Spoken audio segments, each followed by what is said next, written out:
inscritos. E tudo bem, né? Fazer o quê? E hoje eu estarei trazendo o melhor hack, o melhor hack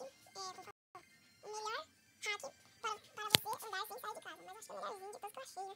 Então, eu vou aqui na Play Store aqui, e eu vou dar um pausa, e então vamos lá. Ah, vamos aqui, calma. Pausa. Oh, meu Deus.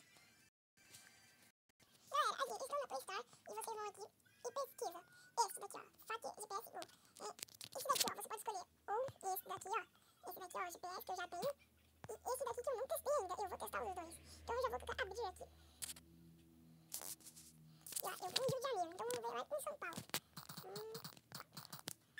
São Paulo, vem. Que ela aparece aqui, vocês já cliquem, clica aqui em cima, iniciar, e vai vir uma propaganda, pode fechar. E aqui, ó, vai ficar aqui assim, ó, aqui no cantinho. E vamos lá no Pokémon Go, vamos ver se entra, porque meu Pokémon não tá mais andando. Quem faz pro meu pai?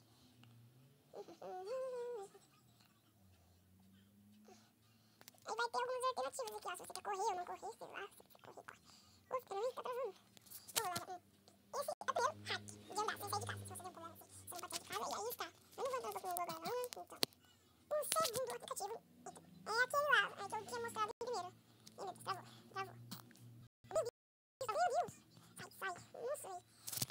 Então eu vou entrar aqui no aplicativo. Ele chama, deixa eu ver aqui. Eu tenho ele ainda. Calma aí, cadê? Achou aqui, ó. Esse daqui, ó. Esse verdinho aqui azul. Aí vocês escolhem a segunda alternativa. Ou se você quiser ir em outro lugar, mas só que não vai ligar pra questão. Você tem que ir onde você está. Tipo, na sua região, entendeu? Você clica em iniciar, vai aparecer as configurações aqui. E as configurações. Aí vocês põem aqui. Ai, meu Deus do céu. Selecionado, P, de local, físico, sei lá. Vocês põem um desses dois, se você baixar os dois. Ou se baixar um, põe o primeiro. Aí vocês põem esse. Aí você sai e ativa o outro. E pronto, você pode entrar no Pokémon normal. Bom, galera, esse foi o vídeo, espero que você tenha gostado. Se gostou, dá aquele bom joinha. Se inscreve no canal quem não é inscrito. E falou! Ai, meu Deus, como desativa esse negócio. Ah, tá, tchau, galera!